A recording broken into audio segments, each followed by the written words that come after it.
Hello दोस्तों, मैं पंकज यादव आप सभी का स्वागत करता हूं हमारे यूट्यूब चैनल बायोलॉजी सीरीज पर। हम बात कर रहे थे मोनोहाइब्रिड क्रॉस के बारे में। एक बार मैं थोड़ा सा रिपीट कर देता हूं। मैंने बताया मोनोहाइब्रिड क्रॉस में हम क्या करवाते हैं, एक जोड़ी विपरीत लक्षणों के मध्य क्रॉस करवाते हैं। क्या करवाते हैं? एक जोड़ी विपरीत लक्षणों के मध्य क्रॉस करवाते हैं। एक एग्जाम्पल के थ्रू समझने की कोशिश करते हैं। शुद्ध लंबे, कोई पादप है शुद्ध लंबा, उसका क्रॉस किससे करवाएंगे? शुद्ध बोलने के साथ।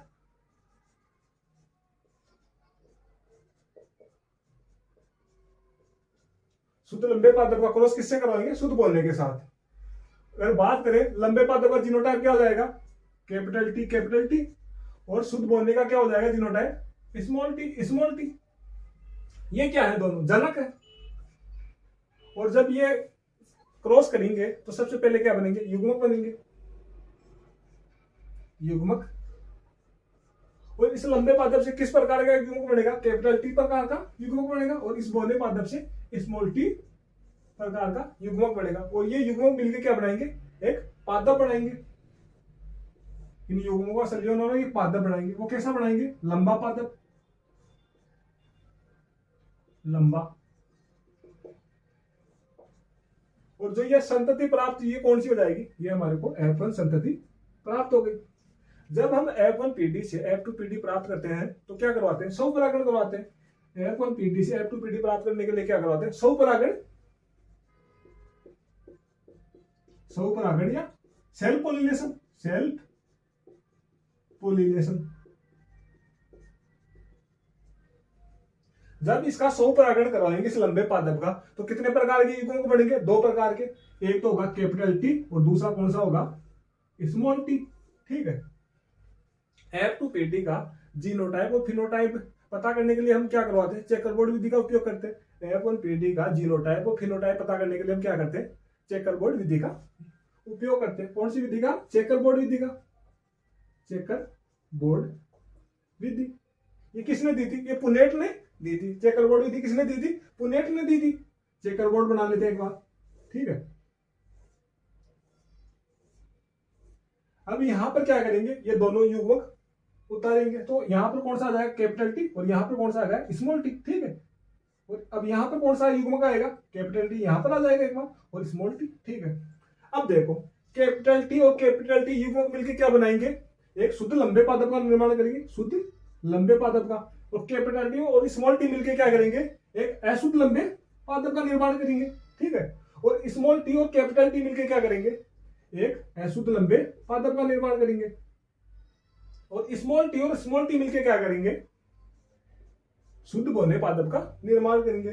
तो यहां पर हमारे पास 3 लंबे पादप प्राप्त हो गए और एक क्या हो गया? बोना पादप। अब बात कर लेते हैं इनका लक्षण प्रारूप या फिनोटाइप और जीनोटाइप के बारे में। तो इसका लक्षण प्रारूप क्या होगा? लक्षण प्रारूप, और इंग्लिश में बोल सकते हैं फिनोटाइप।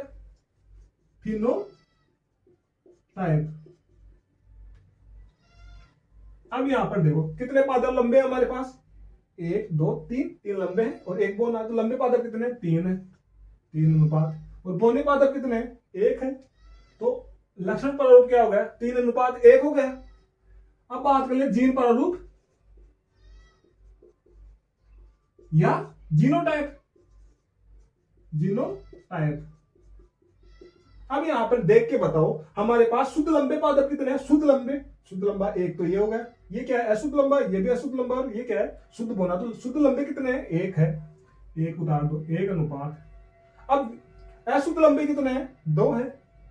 2 उतार दो, 2 अनुपात। और शुद्ध बोने कितने हैं? 1 है। तो यहां पर लक्षण प्रारूप कितना हो गया? 3:1 हो गया। और जीन प्रारूप कितना हो गया? 1:2:1 हो गया। ये क्या है? याद रखना हमारे को ये डाटा। ठीक है। अब बात करें कि जो हमारे पास 3 पादप प्राप्त हुए, अगर हमारे को ये बोले इनका प्रतिशत कितना है कि शुद्ध लंबे तो कितने प्रतिशत है और शुद्ध बोने कितने प्रतिशत है, या फिर लंबे पादप कितने प्रतिशत है, तो प्रतिशत की बात कर लेते हैं। प्रतिशत शुद्ध लंबे, ठीक है, और अशुद्ध लंबे। अशुद्ध लंबे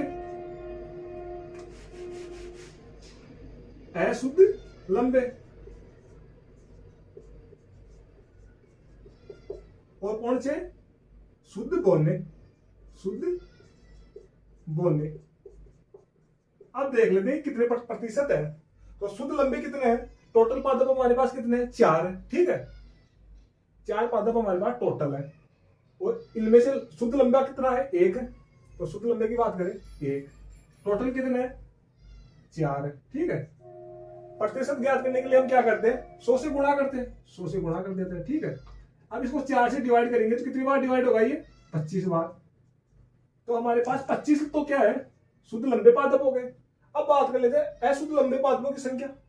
अशुद्ध लंबे कितने हैं, 2 हैं, 2।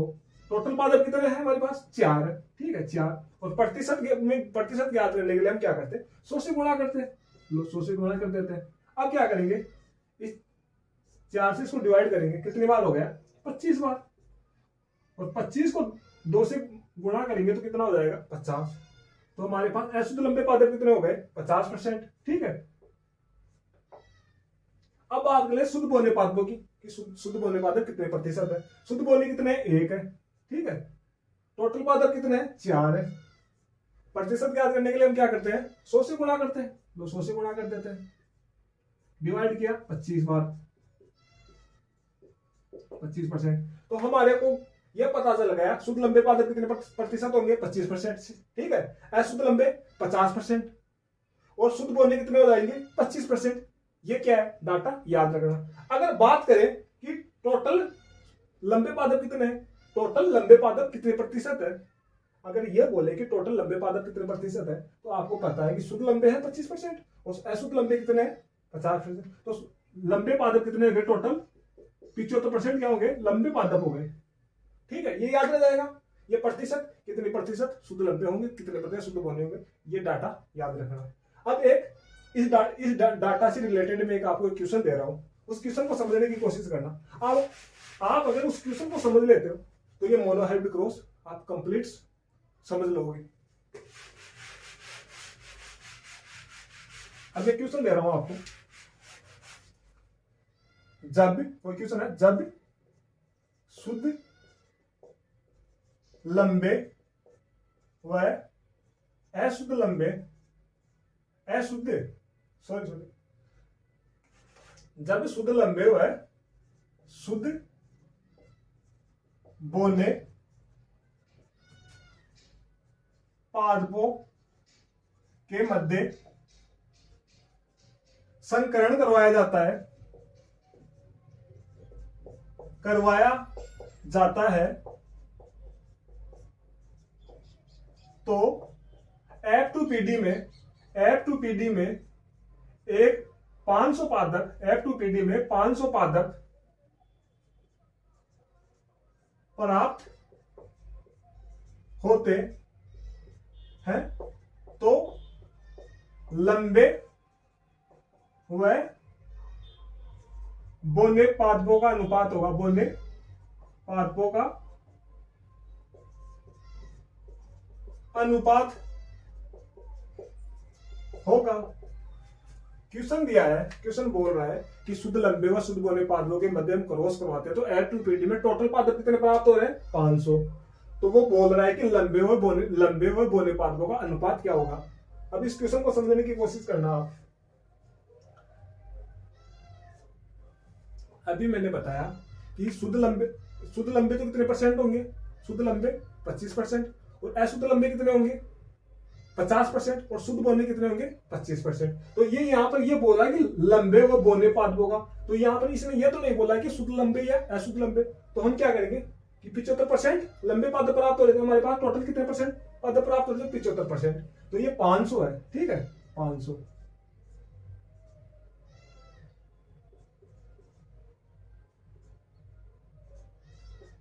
तो इस 500 का हम क्या कर लेंगे, 75% ज्ञात कर लेंगे तो हमें पता चल जाएगा कि कितने पादप लंबे होंगे। तो 500 का 75% कितना होगा, इसको डिवाइड करेंगे तो कितनी बार डिवाइड हो गया, 5 बार डिवाइड हो गया, ठीक है।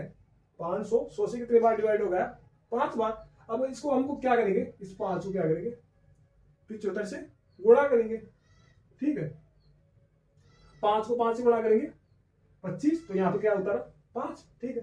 5 को 7 से गुणा करेंगे 35 में 2 जोड़ेंगे कितने हो गए, 37। तो 775 कितने, 775 पादप लंबे होंगे। लंबे पादप कितने हो गए? 775। ठीक है, अब बात कर लेते हैं, ये बोल रहा है बोने पादप कितने होंगे। तो मैंने अभी आपको बताया था कि 25% पादप क्या होंगे? बोने होंगे। तो इस 500 का 25% क्या कर लेंगे? 500 का 25%। ठीक है, कितनी बार डिवाइड होगा? 5 बार डिवाइड होगा। 5 को 25 से गुणा करेंगे तो कितने होंगे? 125। 125 पादप क्या हो गए? बोने हो गए। 125 पादप क्या हो गए? बोने हो गए। क्वेश्चन में क्या बोल रहा था कि लंबे और बोने पादपों का अनुपात क्या होगा? तो अनुपात हो जाएगा 375 अनुपात 125। ये क्या हो जाएगा? लंबे और बोने पादपों का अनुपात हो जाएगा। अगर ये क्वेश्चन में ये बोले आपको कि शुद्ध लंबे वो बोने पादपों का अनुपात क्या होगा, या अगर यहां पर ये बोल दे कि शुद्ध लंबे वो बोने पादपों का अनुपात क्या होगा, तो आपको पता है कि शुद्ध लंबे कितने? 1।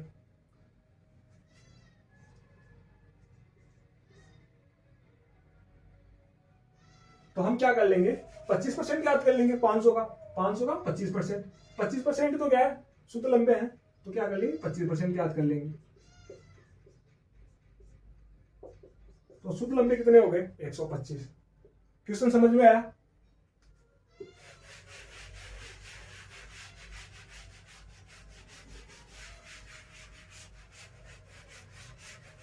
अब यहां पर देखो, जो F1PD में जो पादप बन रहा है वो कैसा है? लंबा है। ठीक है, और इसमें जो कारक है दोनों है, एक तो वो प्रभावी कारक भी है और कौन सा है? अप्रभावी कारक भी है। प्रभावी कारक क्या करता है? प्रभावी कारक क्या है? लंबा है। और अप्रभावी कारक कौन सा है? बोना है। तो अगर यहां पर आप देख रहे हो कि जो पादप है उसमें लंबेपन वाला कारक भी उपस्थित है, बोनेपन वाला कारक भी उपस्थित है, तो यह पादप लंबा ही क्यों हुआ? बोना क्यों नहीं हुआ? क्यों? कारक तो बोनेपन वाला भी था ना, तो ये बोना भी हो सकता था। ये बोना क्यों नहीं? इसको समझाने के लिए मेंडल ने एक नियम दिया जिसे हम क्या बोलते हैं? प्रभाविता का नियम। मेंडल ने क्या कौन सा नियम दिया? प्रभाविता का नियम। प्रभाविता का नियम, law of dominance.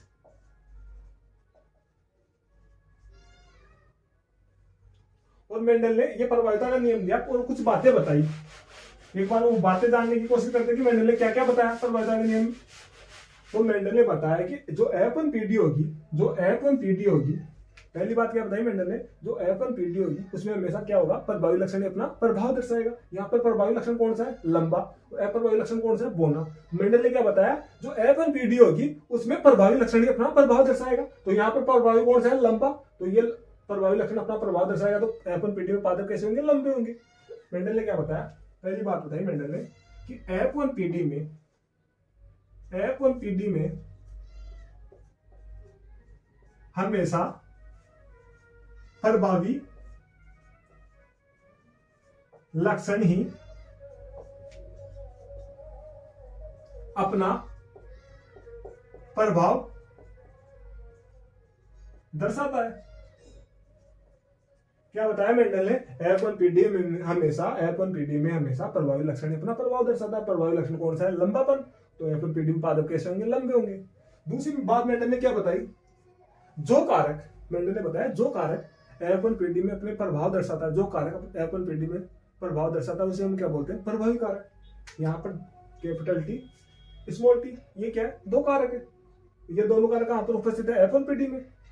Capital T भी है और स्मॉल t भी है, लेकिन अपना प्रभाव कौन सा दर्शा रहा है? कैपिटल T अपना प्रभाव दर्शा रहा है, तो इसे हम क्या बोलेंगे? प्रभावी कारक। मैंने यही तो बताया कि F1PD में प्रभावी जो कारक अपना प्रभाव दर्शाता है उसे हम क्या बोलते हैं? प्रभावी कारक। तो दूसरी बात मैंने क्या बताई? F1PD में जो कारक अपना प्रभाव दर्शाता है उसे प्रभावी कारक कहते हैं। प्रभावी कारक कहते हैं। मेंडल ने दूसरी बात क्या बताई? जो कारक F1PD में प्रभाव दर्शाता है उसे हम बोलते हैं वो प्रभावी कारक। और मेंडल ने एक बात और बताई मेंडल ने बताया जो कारक F1PD में अपना प्रभाव नहीं दर्शाता उसे हम क्या बोलेंगे, अप्रभावी कारक। मेंडल ने क्या बताया, जो कारक F1PD में अपना प्रभाव नहीं दर्शाता उसे हम बोलेंगे अप्रभावी कारक। यहाँ पर दो कारक उपस्थित है, कैपिटल टी और स्मॉल टी। स्मॉल टी अपना प्रभाव नहीं दर्शा रहा, अगर ये अपना प्रभाव दर्शाता तो पादप कैसे होते, बोल नहीं होते, लेकिन ये अपना प्रभाव नहीं दर्शा रहा तो इसे हम क्या बोलेंगे, अप्रभावी कारक। तो मेंडल ने तीसरी बात क्या बताई, F1PD में जो कारक अपना प्रभाव नहीं दर्शाता उसे अप्रभावी कारक कहते हैं। ठीक है, F1PD में जो कारक अपना प्रभाव नहीं दर्शाएगा उसे हम क्या बोल देंगे, अप्रभावी कारक। और क्या बताया मेंडल ने एक बात और बताई। मेंडल ने बताया कि प्रभावी कारक की उपस्थिति में अप्रभावी कारक अपना प्रभाव नहीं दर्शाता, प्रभावी कारक की उपस्थिति में अप्रभावी कारक अपना प्रभाव नहीं दर्शाता। मेंडल ने क्या बताया, प्रभावी कारक की उपस्थिति में अप्रभावी कारक अपना प्रभाव नहीं दर्शाता। F1PD में प्रभावी कारक की उपस्थिति में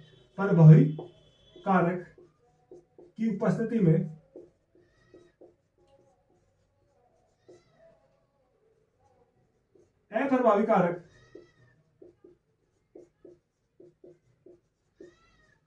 अपना प्रभाव नहीं दर्शाता।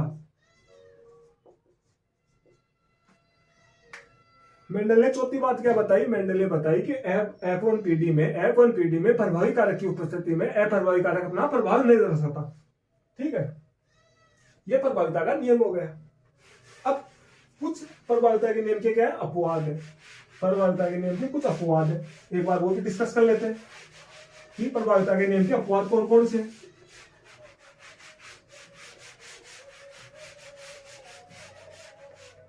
प्रभाविता के नियम के दो अपवाद है, एक है अपूर्ण प्रभाविता और इसे हम क्या बोल सकते हैं, इनकम्प्लीट डोमिनेंस।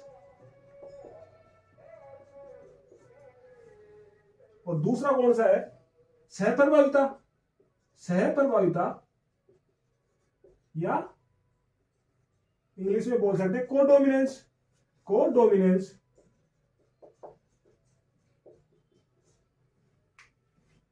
मैंने अपूर्ण प्रभाविता के नियम के दो अपवाद बताए, कौन कौन से, अपूर्ण प्रभाविता और सहप्रभाविता। सबसे पहले बात कर लेते हैं कि अपूर्ण प्रभाविता क्या है।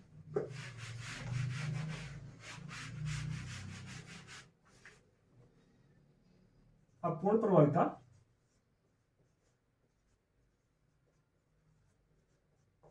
ठीक है, अपूर्ण प्रभाविता में क्या होगा, जो F1PD होगी उसमें ना तो प्रभावी लक्षण अपना प्रभाव दर्शाता और ना ही अप्रभावी लक्षण अपना प्रभाव दर्शाता। अपूर्ण प्रभाविता में क्या होगा, जो F1PD होगी उसमें ना तो प्रभावी लक्षण अपना प्रभाव दर्शाएगा ना ही अप्रभावी लक्षण अपना प्रभाव दर्शाएगा। और मेंडल ने क्या बताया था, मेंडल ने बताया था कि F1PD में प्रभावी लक्षण अपना प्रभाव दर्शाएगा, लेकिन यहां पर तो क्या होगा, ना तो प्रभावी लक्षण अपना प्रभाव दर्शा पाएगा और ना ही अप्रभावी लक्षण। अब एक एग्जांपल के थ्रू समझने की कोशिश करें। अपूर्ण प्रभाविता का एक एग्जांपल है मिराबिलिस जलापा में कोई पादप है मिराबिलिस जलापा। इसमें क्या होता है, इसका जो एक होता है लाल पुष्प वाला पादप और एक होता है सफेद पुष्प वाला पादप। जब इन दोनों पादपों के बीच में हम क्या करवाएंगे, क्रॉस करवाएंगे। जब लाल पुष्प वाले पादप और सफेद पुष्प वाले पादप के बीच में हम क्रॉस करवाएंगे तो F1PD में गुलाबी पुष्प वाला क्या होगा, पादप प्राप्त होगा। मैंने क्या बताया कि जब हम लाल पुष्प वाले पादप और सफेद पुष्प वाले पादपों को बीच में हम क्रॉस करवाएंगे तो F1PD में गुलाबी पुष्प वाला पादप प्राप्त होगा। जैसे लाल पुष्प और सफेद पुष्प वाले दो पादप है, ये क्या है, जनक है। लाल पुष्प वाले पादप का जीनोटाइप क्या होगा? कैपिटल आर, और इसका जीनोटाइप क्या हो जाएगा? Small are. इन दोनों के बीच में हम क्रॉस करवाएंगे तो क्या होगा? सबसे पहले युग्मक बनेंगे, युग्मक, ठीक है। इससे जो युग्मक बनेगा वो कैसा बनेगा? कैपिटल आर का टाइप का युग्मक बनेगा, और इससे जो युग्मक बनेगा वो स्मॉल आर टाइप का युग्मक बनेगा, और ये दोनों युग्मक मिलकर क्या बनाएंगे? एक पादप बनाएंगे। और ये पादप कैसा होगा? गुलाबी पुष्प वाला पादप होगा। कैसा पादप होगा? गुलाबी पुष्प वाला। मेंडल ने क्या बताया था कि जो F1PD होगी उसमें प्रभावी लक्षण अपना प्रभाव दर्शाएगा। लेकिन यहाँ पर प्रभावी लक्षण कौन सा है? लाल पुष्प। क्या इसके प्रभावी लक्षण है? लेकिन F1PD में जो पादप बन रहा है उसके पुष्प कैसे है? गुलाबी। प्रभावी लक्षण अपना प्रभाव नहीं दर्शा पा रहा। और अप्रभावी लक्षण कौन सा है? सफेद पुष्प। ना ही सफेद पुष्प इस पादप पे, ना ही सफेद पुष्प लग रहे। तो ये क्या हो गया? प्रभाविता के नियम का अपवाद होगा। अब हम क्या करेंगे? ये F1PD है, F1PD से F2PD प्राप्त करने के लिए हम क्या करवाते हैं? स्वपरागण कराते हैं। तो इसमें भी स्वपरागण करवाएंगे। F2PD प्राप्त करने ना स्वपरागण। इससे कितने टाइप के युग्मक बनेंगे? दो टाइप के, एक बनेगा कैपिटल आर का और एक स्मॉल आर। दो टाइप के युग्मक बनेंगे। F2PD का जीनोटाइप और फिनोटाइप पता करने के लिए हम कौन सी विधि यूज में लेते हैं? चेकरबोर्ड विधि यूज में लेते हैं। F1PD से F2PD प्राप्त करने के लिए हम क्या करवाएंगे? स्वपरागण कराएंगे, ठीक है। और F2PD का जीनोटाइप और फिनोटाइप पता करने के लिए हम क्या करते हैं? चेकरबोर्ड विधि का यूज करते हैं। चेकरबोर्ड बना लेते हैं, ठीक है। ये चेकरबोर्ड बना लिया। यहां पर कौन सा युग्मक? कैपिटल आर, और यहां पर स्मॉल आर, और यहां पर भी वही कर देंगे, कैपिटल आर और स्मॉल आर। अब देखो, कैपिटल आर और कैपिटल आर मिलकर क्या बनाएंगे? लाल पुष्प। कैपिटल आर के लाल पुष्प। कैपिटल आर और स्मॉल आर मिलकर क्या बनाएंगे? गुलाबी पुष्प। कैपिटल आर स्मॉल आर कैसा? गुलाबी पुष्प। स्मॉल आर कैपिटल आर मिलकर क्या बनाएंगे? गुलाबी पुष्प। Capital R small R. Small R और स्मॉल आर मिलकर क्या बनाएंगे? सफेद पुष्प। अब क्या देखना हमारे को इसका जीनोटाइप और फिनोटाइप।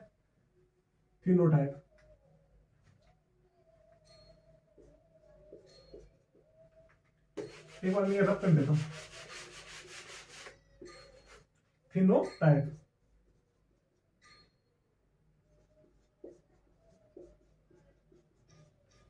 अब मेरे को देख के ये बताओ, लाल पुष्प कितने हैं?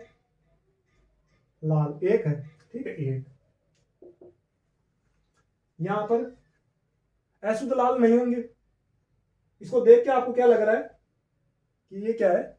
अशुद्ध लाल है। लेकिन यहां पर अभी हमने देखा था कैपिटल आर और स्मॉल आर जो क्या है? गुलाबी पुष्प है। तो ये क्या है? लाल पुष्प नहीं है। तो गुलाबी पुष्प कितने होंगे? दो होंगे। गुलाबी पुष्प कितने होंगे? दो होंगे, ठीक है। अब मेरे को बताओ सफेद पुष्प कितने हैं? यहां पर एक है, एक। क्या हो गया? वो सफेद पुष्प। तो फिनोटाइप क्या होगा? 1:2:1 हो गया। फिनोटाइप क्या हुआ इसका? 1:2:1 हो गया। अब बात कर लेते हैं जीनोटाइप की।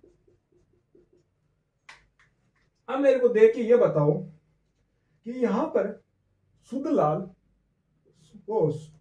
लाल पादप कितने हैं? एक है, ठीक है, एक है। गुलाबी कितने हैं? दो है। और सफेद कितने हैं? एक। जीनोटाइप और फिनोटाइप यहां पर क्या है? समान है। जीनोटाइप और फिनोटाइप क्या हुआ? समान हुआ। तो याद क्या रखना, नोट डाल के ये याद रख लो कि अपूर्ण प्रभाविता में जीनोटाइप और फिनोटाइप क्या होता है? समान होता है। ये याद रहना चाहिए कि अपूर्ण प्रभाविता में जीनोटाइप और फिनोटाइप समान होता है। किसमें होगा समान? जीनोटाइप और फिनोटाइप अपूर्ण प्रभाविता में। अभी मोनोहाइब्रिड क्रॉस में देखा था, फिनोटाइप कितना था? 3:1 था, और जीनोटाइप कितना था? 1:2:1 था। जीनोटाइप और फिनोटाइप क्या थे? अलग अलग थे। लेकिन इसमें क्या हो रहा है? अपूर्ण प्रभाविता में क्या हो रहा है? जीनोटाइप और फिनोटाइप क्या है? समान है। जीनोटाइप और फिनोटाइप समान है। किसमें समान है? अपूर्ण प्रभाविता में। ये याद रहना चाहिए। अब बात कर लेते हैं हम सहप्रभाविता के बारे में। सहप्रभाविता या कोडोमिनेंस, ये क्या होता है? सहप्रभाविता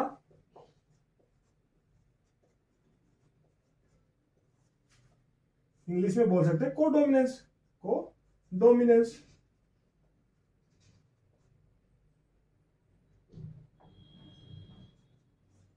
कोडोमिनेंस। से आपको पता चल रहा है कि 7 7 7 7। अब सहप्रभाविता में क्या होगा कि प्रभावी लक्षण और अप्रभावी लक्षण F1 PD में क्या होंगे, दोनों साथ साथ प्रदर्शित होंगे। सहप्रभाविता में क्या होगा, प्रभावी लक्षण और अप्रभावी लक्षण दोनों क्या होंगे F1 PD में साथ साथ प्रदर्शित होंगे। एक एग्जांपल के थ्रू हम समझने की कोशिश करते हैं। सहप्रभाविता का उदाहरण है मवेशियों में बालों का रंग। सहप्रभाविता का उदाहरण किस में देखा जा सकता है, मवेशियों में, मवेशियों का बालों का रंग। तो कोई काले रंग का, काले बालों वाला मवेशी है, काले बालों वाला मवेशी है, उसका संकरण किससे करवाते हैं, सफेद बालों वाले मवेशी के साथ। सफेद बालों वाले मवेशी के साथ हम संकरण करवाते हैं। ये क्या है, दोनों जनक है, जनक है। इनका जीनोटाइप हम मान लेते हैं। काले का क्या होगा, कैपिटल बी, कैपिटल बी, ठीक है। Genotype capital B, capital B. और सफेद का स्मॉल बी, स्मॉल बी। ये क्या है, इसका जीनोटाइप है। जब इन दोनों के बीच में क्या होगा, क्रॉस होगा, तो सबसे पहले क्या बनेंगे, युग्मक बनेंगे, ठीक है, युग्मक बनेंगे। इससे किस प्रकार का युग्मक बनेगा, कैपिटल बी टाइप का, और इससे बनेगा स्मॉल बी टाइप का क्या बनेगा, युग्मक बनेगा। ये दोनों युग्मक बनेंगे। और जो संतति बनेगी, संतति वो किस रंग की होगी, वो होगी चितकबरी, चितकबरी। और जो संतति होगी उसके बाल क्या होंगे, सफेद भी, वो काले भी होंगे और सफेद भी होंगे। जो संतति बनेगी उसके बाल क्या होंगे, काले भी होंगे और सफेद भी होंगे। कहने का मतलब प्रभावी लक्षण भी प्रदर्शित होगा और अप्रभावी लक्षण भी प्रदर्शित होगा। मैंने सहप्रभाविता में यही तो बताया, सहप्रभाविता में प्रभावी लक्षण और अप्रभावी लक्षण दोनों क्या होते हैं, साथ साथ प्रदर्शित होते हैं। तो यहां पर आप देख रहे हो, जब काले रंग वाले मवेशी का सफेद रंग वाले मवेशी के साथ हमने क्रॉस करवाया, तो F1 PD में जो संतति प्राप्त हुई उसके बालों का रंग कैसा होगा, उसका काला भी होगा और सफेद भी होगा। अब हम क्या करवाएंगे, इस F1 PD से F2 PD प्राप्त करनी है, तो हम क्या करवाएंगे, सब मेटिंग, सब मेटिंग। अब यहां पर आप एक चीज देख रहे हो, इतनी हमने मैटर के बारे में पढ़ा, तो वहां पर क्या करवा दे, सेल्फ पॉलिनेशन, लेकिन यहाँ पे क्या करवा, सब मेटिंग। तो क्या जंतुओं में जब हम क्रॉस करवाते हैं F2 PD प्राप्त करने के लिए, तो हम सब मेटिंग करवाते हैं। ये याद रहना चाहिए, क्योंकि इसमें सब परागण या सेल्फ पॉलिनेशन नहीं होता है। इसमें जंतुओं के लिए हम एक टर्म यूज में लेते हैं, वो होती सब मेटिंग। अब हम क्या करवाएंगे, इसकी सब मेटिंग करवाएंगे। इससे कितने प्रकार के युग्मक बनेंगे, 2 प्रकार के, कैपिटल बी और स्मॉल बी टाइप के। अब F2 PD में बनने वाले जीनोटाइप और फिनोटाइप का पता करने के लिए हम क्या करवाते हैं, चेकरबोर्ड विधि का यूज करते हैं। क्या करते हैं, चेकरबोर्ड विधि का यूज करते हैं। तो चेकरबोर्ड बना लेते हैं एक बार, ठीक है। ये चेकरबोर्ड बना लिया। यहां पर क्या करेंगे, कैपिटल बी युग्मक उतार देते हैं। यहां पर क्या करेंगे, स्मॉल बी। यहां पर कैपिटल बी और यहां पर स्मॉल बी। अब देखो, कैपिटल बी और कैपिटल बी युग्मक मिलकर क्या बना रहे हैं, काले रंग का मवेशी, काले रंग का मवेशी बनाएंगे। कैपिटल बी और कैपिटल बी मिलकर क्या बनाएंगे, काले रंग का मवेशी बनाएंगे। कैपिटल बी और स्मॉल बी मिलकर क्या बनाएंगे, चितकबरी रंग का मवेशी बनाएंगे। और स्मॉल बी और कैपिटल बी मिलकर क्या बनाएंगे, एक चितकबरे रंग का मवेशी बनाएंगे। कैपिटल बी और स्मॉल बी, और स्मॉल बी और स्मॉल बी मिलकर क्या बनाएंगे, सफेद रंग का मवेशी बनाएंगे, सफेद रंग का मवेशी बनाएंगे। अब हम क्या करेंगे, इनका जीनोटाइप और फिनोटाइप पता करना हमारे को। क्या पता करना है, जीनोटाइप और फिनोटाइप। सबसे पहले हम देख लेते हैं कि इसका फिनोटाइप क्या होता है, फिनोटाइप, ठीक है। अब इसको देख के मेरे को ये बताओ, काले रंग का मवेशी कितने हैं, ये क्या है, काले रंग का, ये क्या है, चितकबरी रंग का, ये भी चितकबरी रंग का, और ये क्या है, सफेद रंग का। तो काले रंग के मवेशी कितने हैं, एक है, 1 अनुपात, ठीक है। अब मेरे को ये बताओ, चितकबरी रंग के मवेशी कितने हैं, 1 2 2 चितकबरी रंग के होंगे, ठीक है। और सफेद रंग के मवेशी कितने हैं, 1 ही है। फिनोटाइप कितना होगा, 1 अनुपात 2 अनुपात 1 क्या हो गया, फिनोटाइप हो गया। अब बात कर लेते हैं हम जीनोटाइप की, जीनोटाइप की। अब इसको देख के ये बताओ कि शुद्ध काले रंग के मवेशी कितने, 1 ही तो है, 1। और अशुद्ध काले रंग के नहीं होंगे इसमें, क्योंकि इसको देख के आपको लग रहा है कि कैपिटल बी और स्मॉल बी क्या है, अशुद्ध काले रंग के क्या है, मवेशी है। लेकिन कैपिटल बी और स्मॉल बी तो क्या बना रहे हैं, चितकबरे रंग का मवेशी बनाते हैं, तो क्या होंगे इसमें, अशुद्ध काले रंग के मवेशी नहीं होंगे। अब बताओ चितकबरे रंग के कितने मवेशी है, 2 है, एक तो ये 2 उतार लेते हैं। अब ये बताओ कि शुद्ध सफेद रंग के मवेशी कितने हैं, शुद्ध सफेद रंग एक ही है, ये क्या हो गया। अब यहां पर आपने देखा कि इसका जीनोटाइप और फिनोटाइप क्या है, समान है, जीनोटाइप और फिनोटाइप समान है। फिनोटाइप कितना है, 1:2:1 है, और जीनोटाइप क्या है, 1:2:1 है, क्या है, समान है। ये क्या याद रखना हमारे को कि सहप्रभाविता में जीनोटाइप और फिनोटाइप समान होता है। सहप्रभाविता में क्या होता है, जीनोटाइप व फिनोटाइप समान होता है, ये याद रहना चाहिए आपको। अगर आपको मेरी क्लास अच्छी लगी हो तो प्लीज वीडियो को लाइक करो, शेयर करो और चैनल को सब्सक्राइब करो। Thank you.